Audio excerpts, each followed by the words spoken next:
As-salamu alaykum Sayyidi. Wa alaykum salam wa rahmatullah. What happens on an atomic reality when a jinn enters or takes over the servant? Is the bad action creating a shared resonance with these beings?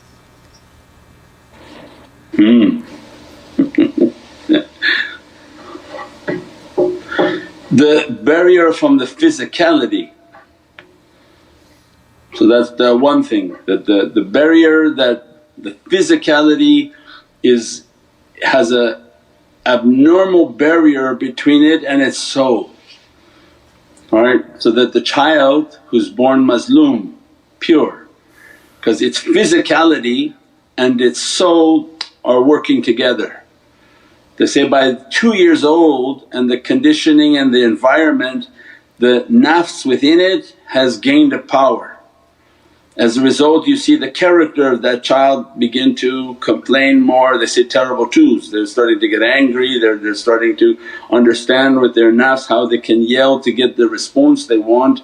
So that is like a veil that is now partitioning between the purity of the physical connection with the reality of the soul that was in a perfect connection. As this veil of the nafs enters, then that becomes different. No difference is shaitan and the shayateen and the bad vibrations of negativity, they by its nature comes and begin to make an agitation in the two connections, and they push the soul connection away and begin to falsify an energy to the body, so that it will give the command to the body that you follow my inspirations. That's when the teaching is that the person is being hijacked. They think their soul is telling them these waswases and information on people, but that's not the character of the soul. So the waswas that's coming in means these are vibrational creatures that are coming in and giving all the bad characteristics. People think, oh I saw you do it, I saw it in a dream. No, this is not from angels. You don't see anything like that from angels. You don't hear bad things from angels, you don't hear information on people from angels. So it means those are not from the soul, these are all the shayateen and the negative energies that come in as a barrier between your soul and your body, so that they can give the commands to the body. That's why the meditation, as soon as you meditate, a fire's coming from the shaykhs. That's why you don't meditate alone, because you meditate alone it's like a speaker into the insanity. If you meditate alone with no madad, no support, as if you've turned your speaker on to become insane, because you sit there, you open a speaker, everybody come talk to me. So imagine then every homeless person coming and talking to you, oh yeah, give me everything in your wallet, because this is a crazy person. But the madad is the security.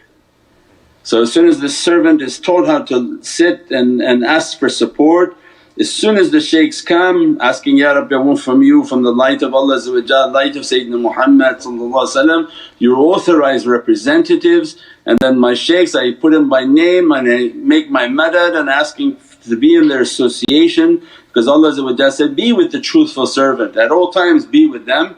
As a result in their madad they come with a fire, and immediately that fire that begin to enter into the body, it begins to burn away all of these deceitful characters that are coming between your physicality and your soul.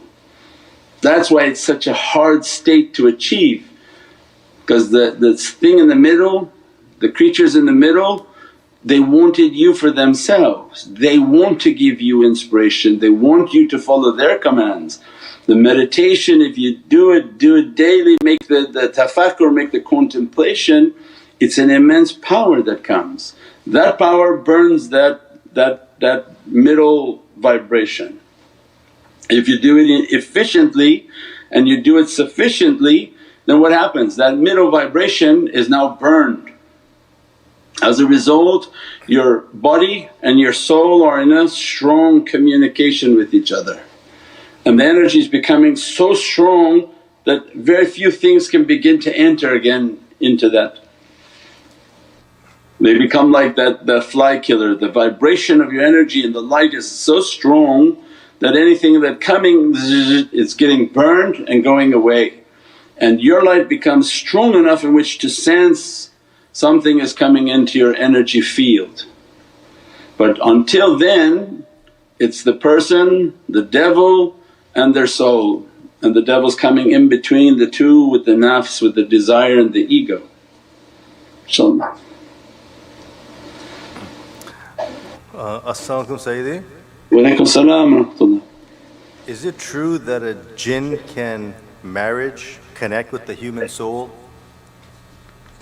With a what? Can jinn marriage or connect with the human soul? Connect with the human soul? No, the jinn can come to the human body. So just like we talked about every other possession, of course they come and they possess the person. They come as a counsel, as a guide, as spirit guide, all these words they have now. They're coming as just somebody to give advice, an inspiration. That's why the meditation is so powerful when done correctly through the Naqshbandiya way, is to bring an energy to begin to burn that. And if you're having a difficulty then you try even harder so that you can burn any sort of negative frequency between you and the soul. And those whom they're attracted by these creatures or creatures are attracted by them, then they come and they fall in love with them, they want to be around them, they're attracted by them, and then causes again a difficulty upon that person because that creature has now attached itself to that individual. And that becomes like in the alien movies, abductions and molestations and inappropriate conduct, because that's their world, they're free to do what they want, they're not believing servants.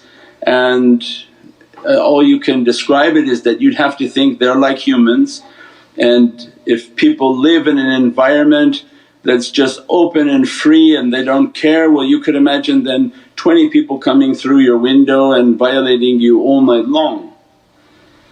So spirituality and spiritual maturity is as soon as you get a guide, the first thing the guide is teaching you is put this protection on and understand how to wash, how to keep your energy, how to seal your home, that stop all these homeless people coming through your window. So the first thing is you fortify the servant on how to cleanse themselves, fortify themselves, put their ruqya on, do their prayers, do their salatul wudu, then fortify their home, close your windows at night, all of these practices so that you can begin to push out anything that's there that has occupied your space, and definitely push out anything trying to enter into that space. And again when you meditate and you make your tafakkur and the connection with your shaykh, the presence of your shaykh becomes very powerful upon you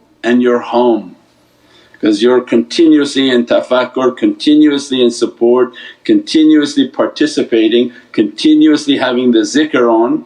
So then you are replicating the shaykh's light upon yourself, and what we call grafting. So it means that light of the shaykh is being spread until it's spreading upon that servant. And now that servant is in the muhabbat of the shaykhs and Naqshbandi shaykhs, they've practiced on how to keep their hudur and the presence of the shaykh. As a result the fana is opening, that the light of the shaykh is upon that servant, and that light is their shaykh's light, shaykh light, and all of that is the Muhammadan light inshaAllah.